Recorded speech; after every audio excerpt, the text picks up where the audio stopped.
para sa mga bata ha. Tumigil ka nga dyan. Kung kailan tatlo na anak natin, tsaka mo naisip ang magpatuloy.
Uy, Pogi! Hi, Pogi! Ano pangalan mo? Paano masabi?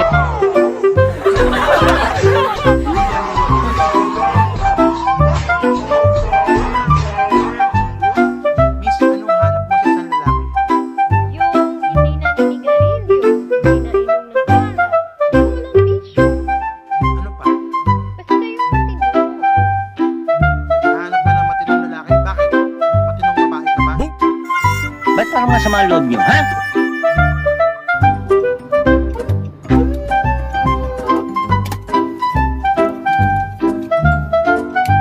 Dili mag-away ha, dili mag-away.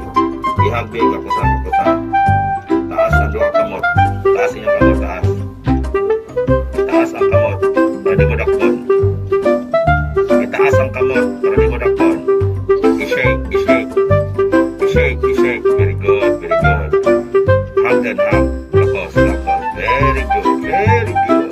Dili mo dakpon. Ambak, ambak ang isa, ambak. Good, very good, very good. Itaas ang isa kamot. Ihagday, ihagday. Simuti, ilok, simuti. Hoy, Zak, Zak, Zak! Anong saka? Nag-toothbrush ka? Sikat na ba kay ka? Kaya may kay ka mas feeling, bright kay ka. Kabaw ka na? Sige daw, ato testingan kung bright ba yun. Ang sama ni Be, ato Be, ambi ni Be. Sige ka ni Be, ka na. Sige ka no. Sige ka no, ispiling ako na.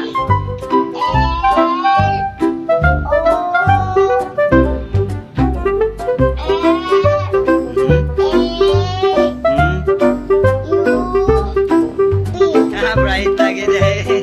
Ya, sabi basa naman ha.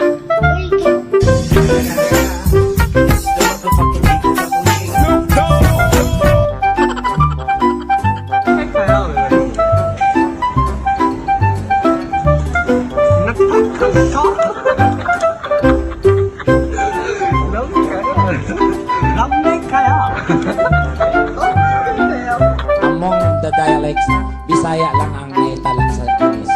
Ano? Oo, kasi isang salita ang daming meaning.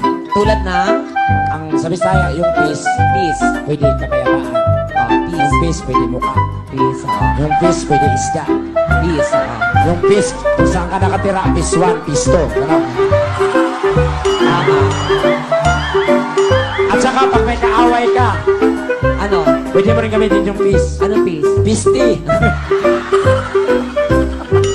Ganon. Ano pa?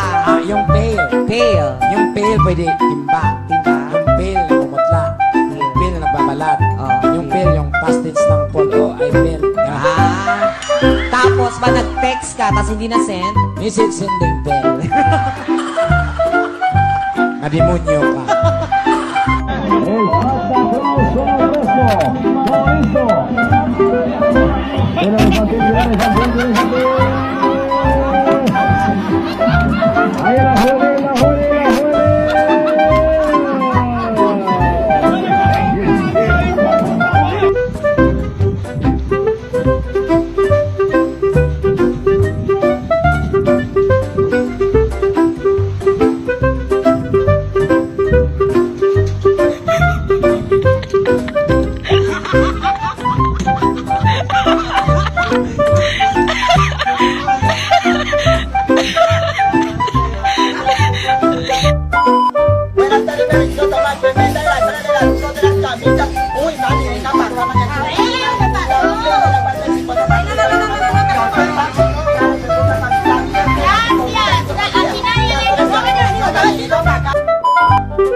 For what?